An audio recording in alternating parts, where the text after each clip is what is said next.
नमस्कार दोस्तों, आज हम हबल स्पेस टेलीस्कोप के बारे में जानने वाले हैं। तो बिना किसी टाइम पास के वीडियो को स्टार्ट करते हैं। हबल स्पेस टेलीस्कोप क्या है? हबल स्पेस टेलीस्कोप अंतरिक्ष में एक बड़ी दूरबीन है। नासा ने 1990 में हबल को लॉन्च किया था। हबल एक बड़ी स्कूल बस के रूप में लंबा है।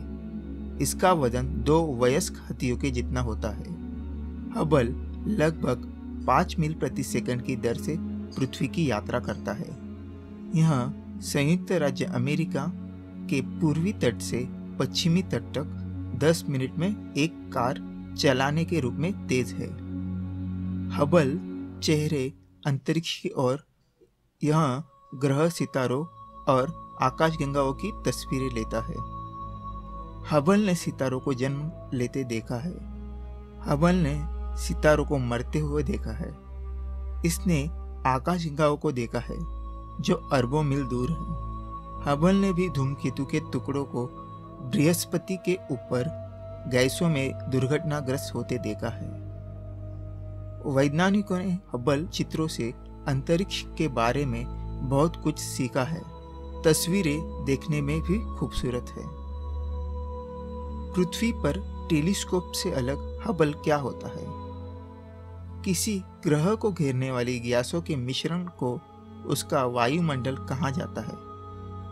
पृथ्वी का वायुमंडल अंतरिक्ष से आने वाले कुछ प्रकाश को बदलता और अवरुद्ध करता है। हबल चारों ओर उड़ता है या परिक्रमा करता है, जो पृथ्वी और उसके वायुमंडल से ऊपर है। इसलिए हबल पृथ्वी पर दूरबीनों की तुलना में अंतरिक्ष को बेहतर देख सकता है। हबल उस तरह की दूरबीन नहीं है जिसे आप अपनी आंख से देखते हैं। हबल एक डिजिटल कैमरे का उपयोग करता है। यह एक सेल फोन की तरह तस्वीरें लेता है। तब हबल रेडियो तरंगों का उपयोग करके हवा को पृथ्वी पर वापस भेजता है। हबल नाम कहाँ से आया? हबल का नाम एडविन पी हबल के नाम पर रखा गया है। वहाँ एक खगोल शास्त्री थे। एक वैज्ञानिक है जो ग्रहों, सितारों और अंतरिक्ष का अध्ययन करता है। हबल ने 19वीं की शुरुआत में ब्रह्मांड के बारे में महत्वपूर्ण खोजें की। हबल स्पेस टेलीस्कोप से नासा क्या सीख रहा है? हबल ने वैज्ञानिकों को हमारे सौर मंडल के बारे में जानने में मदद की है। टेलीस्कोप धूमकेतु और ग्रहों का अवलोकन करता है। हबल ने प्लूटो के आसपास के चंद्रमाओं को भी खोज की थी, जो पहले नहीं देखे गए थे। टेलीस्कोप्स ने वैज्ञानिकों की यह समझने की मदद की है और ग्रह और आकाशगंगा कैसे बनते हैं इसकी भी मदद की है। आकाशगंगा में अरबों तारे हैं। हबल अल्ट्रा डीप फील्ड नामक एक तस्वीर में अब तक देखी गई कुछ दूर की आकाशगंगा को दिखाया गया है। हबल की तस्वीरें वैज्ञानिकों को पूरे ब्रह्मांड के बारे में और जानने में मदद करती है। हबल चित्रों के कारण वैज्ञानिकों को लगता है कि ब्रह्मांड लगभग 14 बिलियन वर्ष पुराना है। हबल ने ब्लैक होल को देखा है। ब्लैक होल अपने आसपास की हर चीज को चूसते हैं। वे प्रकाश को भी चूसते हैं और हबल ने वैज्ञानिकों को उस विस्फोट के बारे में और जानने में मदद की है जो तब होते हैं जब विशाल तारे जलते हैं। हबल के लिए भविष्य क्या है? अंतरिक्ष यान पर 2009 में अंतरिक्ष यात्रियों ने हबल से उड़ान भरी थी। यहाँ हबल को ठीक करने के लिए 5वीं बार अंतरिक्ष यात्री गए थे।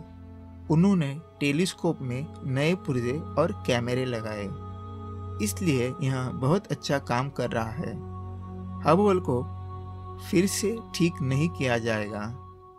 2020 में हबल 30 साल का हो गया। यह अभी भी अंतरिक्ष में वस्तुओं के सुंदर चित्र लेता है। नासा एक और अंतरिक्ष दूरबीन का निर्माण कर रहा है। इसे जेम्स वेब स्पेस टेलीस्कोप कहा जाता है। यह हबल से भी बड़ा होगा। वेब हबल की तरह पृथ्वी की परिक्रमा नहीं करेगा। वेब चंद्रमा की दूसरी ओर एक स्थान पर सूर्य की परिक्रमा करेगा। हबल के प्रकाश की तुलना में वेब टेलीस्कोप को एक अलग तरह का प्रकाश देख सकेगा। नासा ब्रह्मांड के और भी अधिक देखने में मदद करेगा। अभी हम देखते हैं कि हबल के बारे में आपको छोटे छोटे सवाल जो मन में आते हैं उसे हम जरा जानेंगे। पहला, हबल की इमेजेस में रंग असली है क्या? हबल में कोई प्राकृतिक रंग के कैमरे में नहीं है और न कभी थे। बोर्ड पर लगे ऑप्टिकल कैमरे सभी डिजिटल सीसीडी कैमरे हैं जो छवियों को ग्रेस्केल पिक्सल के रूप में लेते हैं, लेकिन प्रत्येक छवि में अलग अलग रंगों का उपयोग अलग करने के लिए रंगीन फिल्टर का उपयोग करते हैं।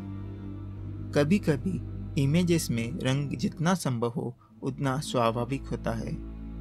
हालांकि इमेजेस को दिया गया रंग केवल कलात्मक अलंकरण नहीं है। चित्र वास्तव में काले और सफेद के रूप में डाउनलोड किए जाते हैं और रंग कई अलग अलग कारणों से जोड़ा जाता है। उदाहरण के लिए रासायनिक तत्वों के स्थान को दिखाने के लिए और सुविधाओं को इतनी सूक्ष्मता से उजागर करना कि मानव आंख उन्हें नहीं देख सके। सवाल दूसरा, क्या हबल चंद्रमा पर अपोलो लैंडिंग स्थलों को देख सकता है? नहीं, हबल अपोलो लैंडिंग साइटों की तस्वीरें नहीं ले सकता है। चंद्रमा पर एक वस्तु, यहाँ तक कि एक बड़े घर का आकार हल करने के लिए बहुत छोटा है। इसलिए हमने चंद्रमा पर जो कुछ भी छोड़ा है उसे किसी भी हबल छवि की हल नहीं किया जा सकता है। यह सिर्फ एक बिंदु के रूप में दिखाई देगा जो अपने परिवेश के साथ मिश्रित होगा। सवाल तीसरा, क्या हबल पृथ्वी की तस्वीरें ले सकता है? पृथ्वी की सतह हबल कक्षाओं के रूप में फुसफुसा रही है और पॉइंटिंग सिस्टम दूर के तारों को ट्रैक करने के लिए डिजाइन किया गया है। पृथ्वी पर एक वस्तु को ट्रैक नहीं कर सकता है। हबल उपकरणों में से किसी पर सबसे कम एक्सपोजर का समय 0.1 सेकेंड है और इसे समय में लगभग आधा मील, लगभग 700 मीटर चलता है। हबल द्वारा पृथ्वी पर खींची गई एक तस्वीर पूरी तरह से नष्ट हो जाएगी। सवाल चौथा, क्या हम हबल से लाइव तस्वीरें देख सकते हैं? जबकि लाइव रिले लिंक के लिए दूरबीन पर रियल टाइम कैमरा या वेब कैमरा नहीं है। आप यह जान सकते हैं कि हबल स्केप टेलीस्कोप पर जाकर किसी भी समय क्या देख रहा है। आमतौर पर हबल पहली बार इन लक्ष्यों को देख रहा है, इसलिए आप जो चित्र देखेंगे वे अन्य दूरबीनों से आएंगे, लेकिन आपको यह अंदाजा देंगे कि हबल कहाँ देख रहा है। हबल जो चित्र लेता है वे डिजिटल चित्र और स्पेक्ट्रा होते हैं जो आमतौर पर 6 महीने के बाद जनता के लिए जारी किए जाते हैं। जांचकर्ताओं को अपने शोध करने के लिए समय देने के लिए होता है। डेटा जिसे दूरबीन से डिजिटल रूप में प्रेषित किया जाता है। इस डिजिटल जानकारी को कंप्यूटर द्वारा श्वेत श्याम तस्वीरों में परावर्तित किया जाना चाहिए। इसके बाद छवियों में विवरणों का बढ़ाया जाता है। सवाल 5वां, क्या सभी हबल डेटा जनता के लिए उपलब्ध है? हाँ, आखिरकार आमतौर पर डेटा का अनुरोध करने वाले खगोल विज्ञानियों के पास सार्वजनिक रूप से जारी होने से पहले अपने निष्कर्षों को प्रकाशित करने के लिए 6 महीने का समय होता है। हबल को सर्विसिंग मिशन के दौरान नए इंस्ट्रूमेंट लगाए जाने के बाद जल्दी रिलीज अवलोकन को बहुत जल्दी सार्वजनिक किया गया। इन तस्वीरों ने दुनिया को दिखाया कि यंत्र अपेक्षाओं को पूरा कर रहे थे। स्पेस टेलीस्कोप साइंस इंस्टीट्यूट द्वारा निर्मित हबल इमेजेस कॉपीराइट कानून द्वारा कवर की जाती है। यह कॉपीराइट हमारा सभी वेबसाइटों पर प्रदर्शित अधिकांश छवियों को शामिल करता है। नासा सार्वजनिक रूप से जारी हबल छवियों को दुनिया भर में कॉपीराइट रखती है, जिसका अर्थ है कि वे सार्वजनिक डोमेन में हैं और उपयोग करने के लिए स्वतंत्र है। सभी हबल डेटा 6 महीने के बाद गैर स्वामित्व बन जाता है और इसके संग्रह को किसी के द्वारा भी स्वतंत्र रूप से एक्सेस किया जा सकता है। हालांकि नासा द्वारा किसी व्यक्ति के उत्पाद के किसी भी समर्थन को दर्शाने के लिए इमेजेस का उपयोग नहीं किया जा सकता है। सबल चट्टा। कुछ हबल चित्रों में सीढ़ी के आकार का कोना क्यों होता है? 2009 में हबल से हटाए गए वाइड फील्ड और प्लानिटरी कैमरा 2 से अजीब सीढ़ी के आकार की छवियां आती है। WFPC 2 में 4 कमरे में शामिल थे, जिनमें से प्रत्येक ने लक्ष्य के एक हिस्से की तस्वीरें ली थी। यह एक एकल दृश्य के 4 चित्र लेने जैसा है, फिर उन्हें पूरा तस्वीर बनाने के लिए एक साथ रखना। लेकिन WFPC2 के कैमरों में से एक उन अनुभाग का एक आवर्धित दृश्य लिया जो उसे देखने योग्य है, जिससे हम उस अनुभाग का बारीक विस्तार से अध्ययन कर सके। जब इमेजेस को संसाधित किया जाता है तो उसे बड़े हुए खंड को अन्य खंडों के समान नीचे तक सिकोड़ दिया जाता है ताकि वह छवि में फिट हो जाए। सवाल 7वां, एडविन हबल कौन था? हबल स्पेस टेलीस्कोप का नाम खगोल विज्ञान एडविन पॉवेल हबल के नाम पर रखा गया था। चीनों ने आधुनिक खगोल विज्ञान में सबसे महत्वपूर्ण खोजों में से कुछ बनाया। 1920 के दशक में हेनरिटा स्वान लेविट द्वारा स्थापित रिश्तों का उपयोग करते हुए डॉक्टर हबल ने दिखाया कि ब्रह्मांड में प्रकाश के कई दूर धुंधले बादल वास्तव में पूरी आकाशगंगाएं थी। बहुत कुछ हमारे अपने मिल्की वे की तरह यह एहसास कि मिल्की वे केवल कई आकाशगंगाओं में से एक है, जिसने मानवता को ब्रह्मांड में हमारे स्थान को देखने के तरीकों को हमेशा के लिए बदल दिया।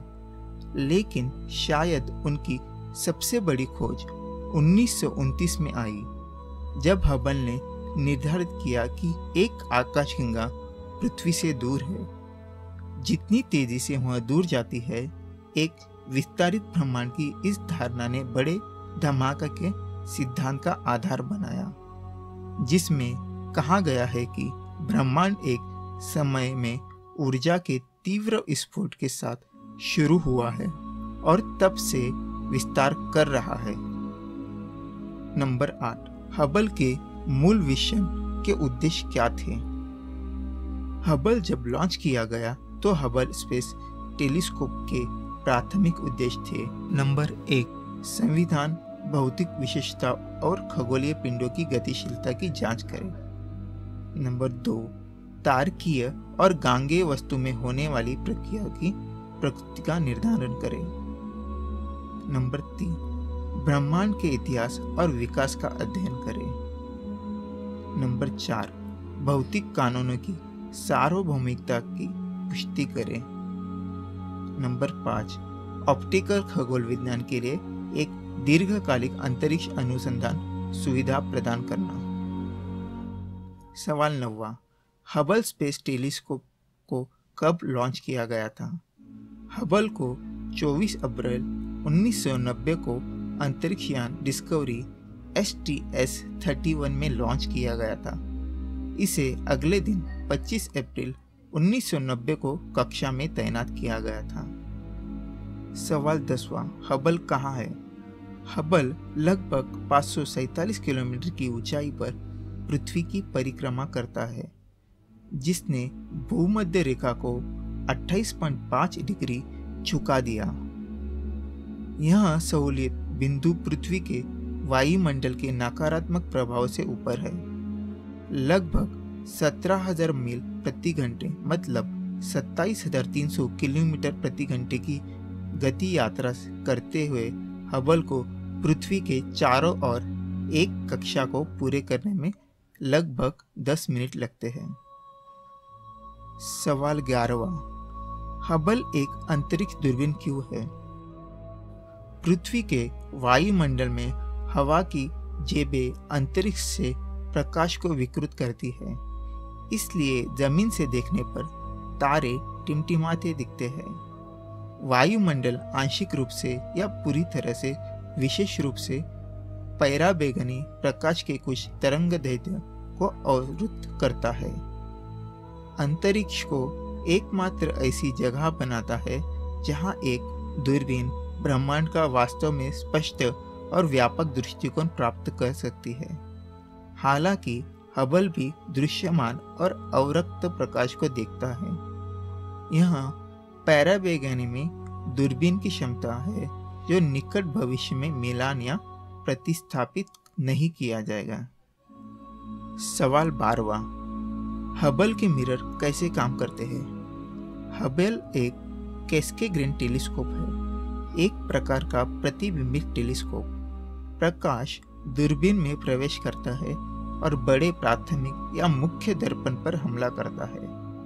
प्रकाश को तब प्राथमिक दर्पण से द्वितीय दर्पण परावर्तित किया जाता है, जो तब प्राथमिक दर्पण में छेद के माध्यम से प्रकाश को उस दर्पण के पीछे एक बिंदु पर केंद्रित करता है जहां विज्ञान के उपकरण स्थित होते हैं। हबल का प्राथमिक दर्पण 94.5 मतलब 2.4 मीटर है। यहाँ दर्पण का मतलब मिरर है। सवाल 13वां, हबल के विज्ञान उपकरण क्या है?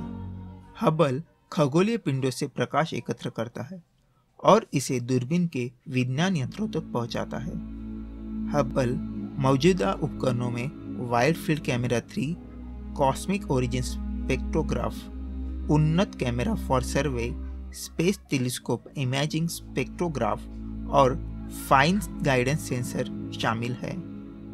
ये एकमात्र उपकरण नहीं है जो हबल पर सवार है। टेलीस्कोप को समय समय पर अंतरिक्ष यात्रियों द्वारा करने के लिए डिजाइन किया गया था, जिन्होंने दिसंबर 1993 से मई 2009 तक नए उपकरणों और प्रौद्योगिकी को लाया और मरम्मत की। सवाल 14वां, हबल दीर्घायु क्या है? हबल अपने अतीत में किसी भी समय की तुलना में आज अधिक वैज्ञानिक रूप से उत्पादक है और नासा की योजना है कि वह हबल को इस नए दशक में कम से कम अच्छी तरह से संचालित करे। हबल की दीर्घायु आंशिक रूप से अपने कई सर्विसिंग मिशनों के कारण है। आखिरी 2009 में है। ऐसा तब है जब अंतरिक्ष यात्रियों ने एक नया उपकरण सॉफ्ट कैप्चर मैकेनिज्म स्थापित किया ताकि रोबोट अंतरिक्ष यान को हबल किसी दिन खुद को संलग्न करने में अनुमति दे सके। एक बार दूरबीन से अपने जीवन का अंत और पृथ्वी पर अपने वंश को निर्देशित करता है या इसे उच्च कक्षा में बढ़ाता है। ये तो हो गए हबल के बारे में सवाल। अब हम जानते हैं कि हबल के थोड़े से facts. Number 1, NASA Hubble space telescope का नाम खगोल विज्ञान एडविन हबल के नाम पर रखा गया था, जिन्होंने दूर की आकाशगंगाओं का अध्ययन किया था। नंबर 2, हबल का इतिहास 1940 के दशक का है। 1946 में लीमन स्पिट्जर ने अंतरिक्ष से खगोल विज्ञान का अध्ययन करने का फायदा के बारे में एक पत्र लिखा और उन्होंने एक लार्ज स्पेस टेलीस्कोप का विचार प्रस्तुत किया। पहले समूह ने 1974 में इस लार्ज स्पेस टेलीस्कोप पर काम शुरू किया। हबल की टाइमलाइन के बारे में और जानें। नंबर 3, हबल ने फ्लोरिडा के केनेडी स्पेस सेंटर से STS-31 पर अंतरिक्ष यान डिस्कवरी की शुरुआत की। यह 24 अप्रैल 1990 को लॉन्च हुआ और एक दिन बाद 25 अप्रैल को तैनात किया गया। नंबर 4, हबल नासा और यूरोपीय अंतरिक्ष एजेंसी के बीच एक संयुक्त अंतर्राष्ट्रीय परियोजना है। नंबर 5, हमारा वायुमंडल कुछ तरंग दैर्घ्य को अवरुद्ध करता है और पृथ्वी दूरबीन के इमेजेस को धुंधला करता है। यही कारण है कि हबल हमारे वायुमंडल से परे की कक्षा में है, पृथ्वी दूरबीन को कैप्चर करने की तुलना में एक स्पष्ट चित्र प्राप्त करने के लिए। नंबर 6, हबल दृश्यमान, निकट, अवरक्त और पराबैंगनी प्रकाश का पता लगाता है। नंबर 7, हबल को बहुत सटीक होना चाहिए। यह एक आर सेकेंड 7/1000 वे बढ़ने के बिना ध्यान केंद्रित करना चाहिए। यह 1 मील दूर से देखे गए मानव बाल की चौड़ाई के बराबर है। नंबर 8, हबल नासा के 4 महान वेधशालों में से एक है। अन्य 3 हैं Compton gamma ray वेधशाला, Chandra X-ray वेधशाला और Spitzer space telescope. Number 9, Hubble पृथ्वी की परिक्रमा करते हुए 17,500 मील मतलब 17,300 किलोमीटर प्रति घंटे की गति से यात्रा करता है। पृथ्वी की चारों ओर एक यात्रा को पूरे करने में लगभग 95 मिनट लगते हैं। नंबर 10, हबल पृथ्वी की सतह से लगभग 340 मील मतलब 547 किलोमीटर ऊपर परिक्रमा करता है। नंबर 11, हबल ने अपने 30 साल के ऑपरेशन में 1,75,200 बार पृथ्वी की परिक्रमा की है। नंबर 12, सूर्य प्रत्येक पंख वाले सरनी पर सौर कोशिका के माध्यम से हबल को अधिकार देता है। हबल की कक्षा में पृथ्वी की छाया में होने पर उस शक्ति में से कुछ आरक्षित होती है। नंबर 13, उसके लॉन्च के बाद हबल स्पेस टेलीस्कोप को अपग्रेड करने के लिए 5 मिशन आए हैं। अंतिम सेवा मिशन अंतरिक्ष यान अटलांटिस STS 125 के दौरान था। नंबर 14, हबल द्वारा देखी गई निकटतम वस्तु चंद्रमा है। नंबर 15, सबसे दूर का तारा हबल ने मनाया है जिसे इकारस कहा जाता है और लगभग 5 बिलियन प्रकाश वर्ष दूर है। एक प्रकाश वर्ष अंतरिक्ष वस्तुओं के लिए दूरी का वर्णन करता है। एक वर्ष में दूरी प्रकाश यात्रा की चर्चा करता है। एक प्रकाश वर्ष लगभग 6 ट्रिलियन मील या 9 ट्रिलियन किलोमीटर होता है। नंबर 16, सबसे दूर आकाशगंगा हबल 13.3 बिलियन प्रकाश वर्ष दूर है। आकाशगंगा का नाम MACS 0647 चेडी। नंबर 17, हबल और यूरोपीय अंतरिक्ष एजेंसी के गया अंतरिक्ष वेधशाला के लिए धन्यवाद। यह गणना की गई है कि ब्रह्मांड लगभग 13.8 अरब पुराना है। नंबर 18, हमने सीखा है कि हबल की टिप्पणियों से लगभग हर बड़ी आकाशगंगा के केंद्र में ब्लैक होल है। नंबर 19, हबल पृथ्वी की छवियों को नहीं ले सकता है क्योंकि यह कैमरे के एक्सपोजर समय के लिए बहुत तेजी से परिक्रमा कर रहा है। नंबर 20, हबल ग्रेस्केल चित्र लेता है। हबल के चित्रों में देखे गए रंगों में रासायनिक तत्व और अन्य विशेषताएं दिखाई देती है जो मानव आंख द्वारा नहीं देखी जाती है। इस बारे में अधिक जानने की हबल चित्र का रंग का उपयोग कैसे करते हैं। नंबर 21, ग्राउंड ब्रेकिंग छवियों को वापस भेजने में हबल को अधिक समय नहीं लगा।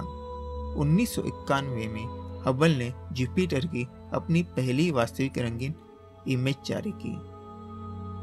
नंबर 22, 2006 में हबल ने सीना नामक प्लूटो से परे एक 10वें ग्रह की खोज की। इसने प्लूटो के बौने ग्रह के रूप में पुनः वर्गीकरण किया। नंबर 23, हबल एक्सोप्लैनेट्स के वातावरण और मेकअप को निर्धारित करने में मदद कर सकता है। जो हमारे अपने सौरमंडल के बाहर के ग्रह है। यह पता लगाने में मदद कर सकता है कि क्या दूर के ग्रह जीवन का समर्थन करने में सक्षम हो सकते हैं। नंबर 24, हबल ने 3 अलग अलग प्रकार की आकाशगंगा को अंडाकार, सर्पिल और अनियमित उदाहरण को पकड़ा है। नंबर 25, हबल अभी भी चालू है। बृहस्पति की इसकी सबसे हालिया इमेजेस 2019 के नीचे में ली गई थी। नंबर 26, डार्क एनर्जी, एक बल जो हमारे ब्रह्मांड के विस्तार का कारण बनता है, हबल की मदद से खोजा गया था। नंबर 27, दुनिया भर में कोई भी खगोल विज्ञान हबल स्पेस टेलीस्कोप पर समय का अनुरोध कर सकता है। दूरबीन की शुरुआत के बाद लगभग 20,000 व्यक्तिगत अवलोकन हुए हैं। नंबर 28, आप हबल की कुछ सबसे प्रतिष्ठित इमेजेस को जूम इन कर सकते हैं। उच्च रेजोल्यूशन की इमेजेस पर यहां अपने पसंदीदा नज़दीकी लुक पाएं। नंबर 29, आप देख सकते हैं कि हबल स्पेस टेलीस्कोप लाइव के साथ किसी भी समय देख रहा है। नंबर 30, हबल ने 1.4 मिलियन से अधिक अवलोकन किए हैं। आपका पसंदीदा कौन सा है? ये तो हो गए हबल के फैक्ट्स। अब हम हबल के पार्ट्स के बारे में जानते हैं। नासा ने अमेरिकी खगोल विज्ञानी एडविन पी हबल के बाद दुनिया के पहले अंतरिक्ष आधारित ऑप्टिकल टेलीस्कोप का नाम दिया। डॉक्टर हबल ने एक विस्तार ब्रह्मांड की पुष्टि की, जिसने बिग बैंग सिद्धांत की नींव प्रदान की। हबल के मिशन आपको स्क्रीन पे दिखाई देंगे, वो हम पढ़ेंगे नहीं।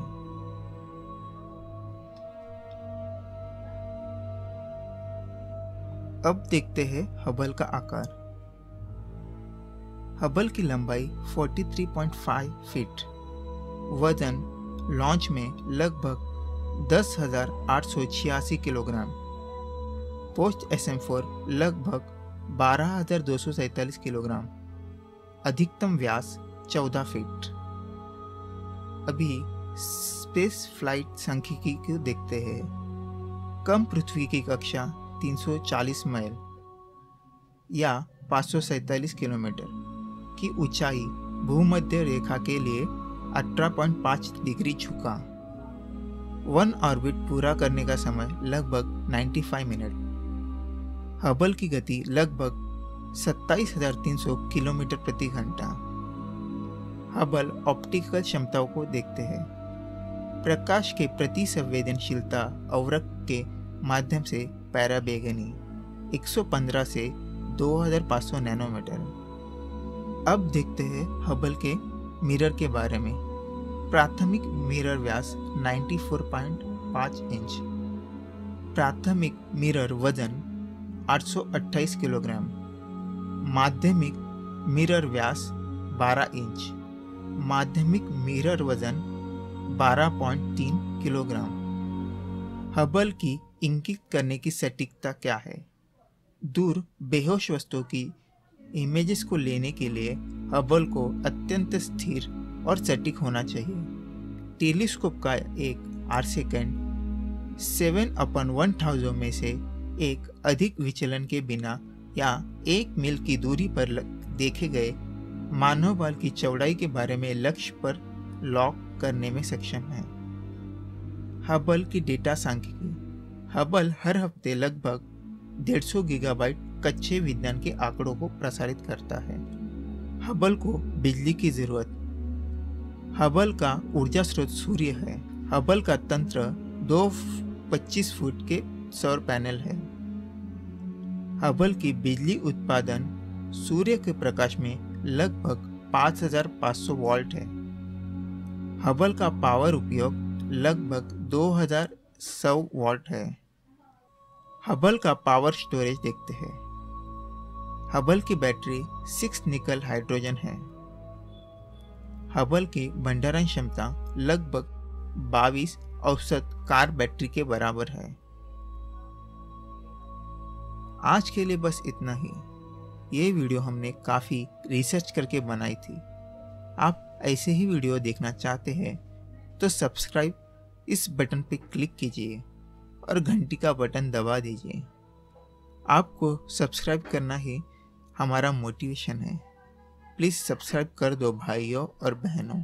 धन्यवाद।